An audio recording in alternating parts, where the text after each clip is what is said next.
வணக்கம். மாநில செய்திகள் வாசிப்பவர் ஷியாமளா.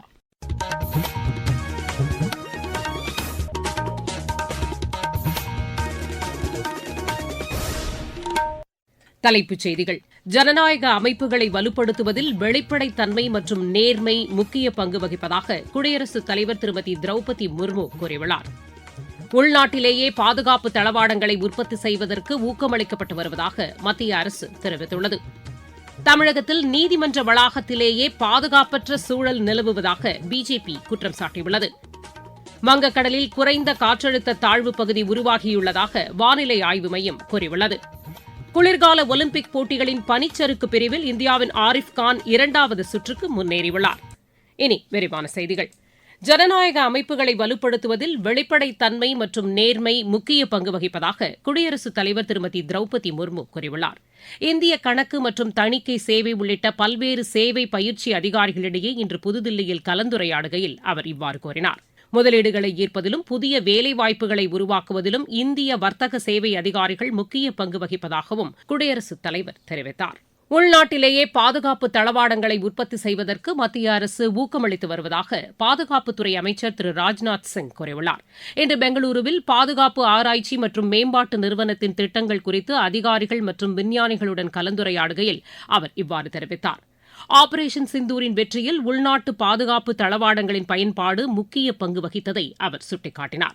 பாதுகாப்பு படையில் அதிநவீன தொழில்நுட்பங்கள் பயன்படுத்தப்பட வேண்டியது அவசியம் என்றும் திரு ராஜ்நாத் சிங் வலியுறுத்தினார். செயற்கை நுண்ணறிவு தொழில்நுட்பத்தை ஆக்கப்பூர்வமாக பயன்படுத்துவதில் இந்தியா முன்னணியில் திகழ விருப்பம் கொண்டுள்ளதாக மத்திய அமைச்சர் திரு அஸ்வினி வைஷ்ணவ் கூறியுள்ளார். புதுதில்லியில் நடைபெற்று வரும் செயற்கை நுண்ணறிவு தொழில்நுட்ப உச்சிமாநாட்டின் ஒரு பகுதியாக நடைபெற்ற விவாத நிகழ்ச்சியில் பங்கேற்று அவர் பேசினார். புதிய தொழில்நுட்பங்களை பயன்படுத்துவதில் இந்தியா முன்னணியில் திகழ்வதாகவும் அவர் குறிப்பிட்டார். 5G சேவை நாடு முழுவதும் 90% விரிவாக்கம் செய்யப்பட்டுள்ளதாக அவர் தெரிவித்தார். தொழில்நுட்ப பயன்பாட்டில் திறன்களை மேம்படுத்துவதற்கான பயிற்சி வழங்குவதற்கு மத்திய அரசு முக்கியத்துவம் அளித்துள்ளதாகவும் திரு அஸ்வினி வைஷ்ணவ் கூறினார். ரமலான் பண்டிகையொட்டி பள்ளிவாசல்களில் நோன்பு கஞ்சி தயாரிப்பதற்கு ஏதுவாக 8700 மெட்ரிக் டன் பச்சரிசி வழங்க ஒப்புதல் அளிக்கப்பட்டுள்ளதாக தமிழக அரசு கூறியுள்ளது. இதன் மூலம் அரசுக்கு கூடுதலாக 20,88,00,000 ரூபாய் செலவாகும் என்று மாநில அரசின் செய்திக்குறிப்பு தெரிவிக்கிறது. தமிழகத்தில் திமுக அரசு பொறுப்பேற்ற பின்னர் 22 லட்சம் இலவச வீட்டுமனை பட்டாக்கள் வழங்கப்பட்டுள்ளதாக வருவாய்த்துறை அமைச்சர் திரு KKSSR ராமச்சந்திரன் கூறியுள்ளார். அருப்புக்கோட்டையில் நடைபெற்ற நிகழ்ச்சியில் இலவச வீட்டுமனை பட்டாக்களை பயனாளிகளுக்கு வழங்கி அவர் பேசினார். அனைத்து தரப்பினரும் பயன்பெறும் வகையில் திமுக அரசு திட்டங்களை செயல்படுத்தி வருவதாகவும் திரு KKSSR ராமச்சந்திரன் தெரிவித்தார். தமிழகத்தில் நீதிமன்ற வளாகத்திலேயே பாதுகாப்பற்ற சூழல் நிலவுவதாக பிஜேபி மாநில தலைவர் திரு நயினார் நாகேந்திரன் குற்றம் சாட்டியுள்ளார். இது தொடர்பாக இன்று அவர் வெளியிட்டுள்ள அறிக்கையில், ஸ்ரீவில்லிபுத்தூர் குடும்ப நல நீதிமன்றத்தில் நீதிபதி மீது அரிவாள் வீசப்பட்டதாக வெளிவந்துள்ள செய்தி அதிர்ச்சி அளிப்பதாக குறிப்பிட்டுள்ளார். சட்டம் ஒழுங்கில் கவனம் செலுத்துவதை விட்டுவிட்டு விளம்பரம் செய்வதிலேயே திமுக அரசு அக்கறை காட்டுவதாக அவர் குறை கூறியுள்ளார். சட்டப்பேரவைத் தேர்தலில் இதற்கு மக்கள் உரிய பதிலடி கொடுப்பார்கள் என்றும் திரு நயினார் நாகேந்திரன் தெரிவித்துள்ளார். கனிம வளங்களை பாதுகாக்க திமுக அரசு தவறிவிட்டதாக பாமக தலைவர் டாக்டர் அன்புமணி ராமதாஸ் குற்றம் சாட்டியுள்ளார்.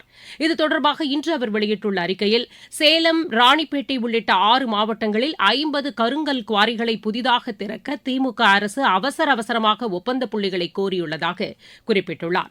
தேர்தல் அறிவிப்பு வெளியாவதற்கு முன்னதாகவே குத்தகை வழங்குவதற்கான நடைமுறைகளை இறுதி செய்ய வேண்டும் என்ற நோக்கில் திமுக அரசு செயல்படுவதாகவும் அவர் கூறியுள்ளார். கனிம வளங்களை சூறையாடுபவர்களுக்கு திமுக அரசு துணை போவதாகவும் டாக்டர் அன்புமணி ராமதாஸ் அந்த அறிக்கையில் தெரிவித்துள்ளார். நீங்கள் கேட்டுக்கொண்டிருப்பது மாநில செய்தி அறிக்கை. மக்கள் போற்றும் மத்திய பட்ஜெட். தமிழகத்தின் ரயில் மேம்பாட்டு திட்டங்களுக்கு 7611 கோடி ரூபாய் நிதி ஒதுக்கீடு. சென்னையிலிருந்து ஹைதராபாத் மற்றும் பெங்களூருவுக்கு புல்லட் ரயில் வழித்தடம். தென்னை விவசாயிகளுக்கான ஊக்குவிப்பு திட்டம். ஆதிச்சநல்லூரில் சர்வதேச தரத்திலான கலாச்சார மையம். பொதிகை மலையில் மலையேற்றத்திற்கான வழித்தடம். பழவேற்காடு ஏரியில் பறவைகள் காட்சி மையம். மாவட்டம் தோறும் மகளிர் விடுதிகள். தமிழகம் மட்டுமின்றி நாடே போற்றும் மத்திய பட்ஜெட். வளர்ச்சியடைந்த இந்தியாவிற்கான பயணத்தில் மோடி அரசு. தொடரும் சீர்திருத்த நடவடிக்கைகள். மத்திய பட்ஜெட்டில் அறிவிக்கப்பட்டதன் அடிப்படையில் ஆதிச்சநல்லூரில் உலகத்தரம் வாய்ந்த அருங்காட்சியகம் அமைப்பதற்கான பணிகள் விரைவில் தொடங்கும் என்று மத்திய தொல்லியல் துறையின் திருச்சி மண்டல இயக்குநர் திரு அறவாழி கூறியுள்ளார். இன்று ஆதிச்சநல்லூரில் இந்த அருங்காட்சியகம் அமையவுள்ள இடத்தில் வேலிகள் அமைப்பதற்கான பணிகளை தொடங்கி வைத்த பின்னர் செய்தியாளர்களிடம் அவர் பேசினார். இந்திய தொழில் துறையின் சார்பாக ஏற்கனவே இந்த லேண்ட் டொனேட் பண்ணியிருந்தாங்க.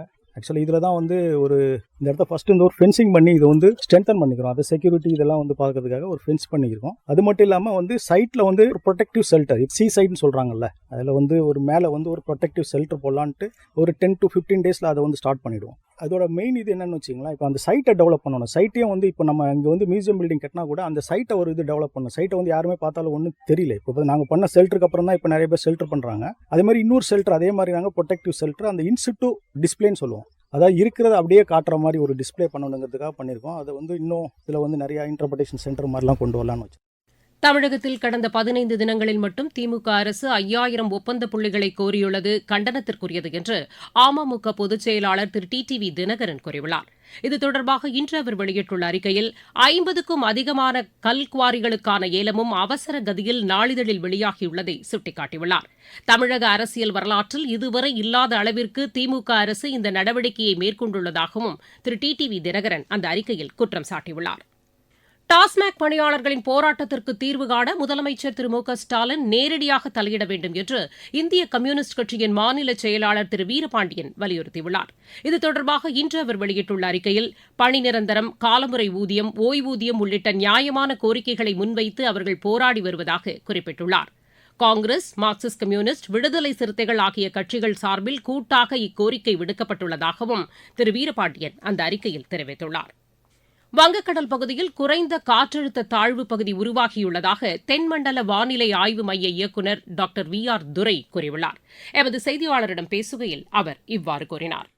19ஆம் தேதி தென் தமிழக கடலோர மாவட்டங்கள், டெல்டா மாவட்டங்கள் மற்றும் காரைக்கால் பகுதிகளில் ஓரிரு இடங்களில் லேசானது முதல் மிதமான மழை பெய்யக்கூடும்.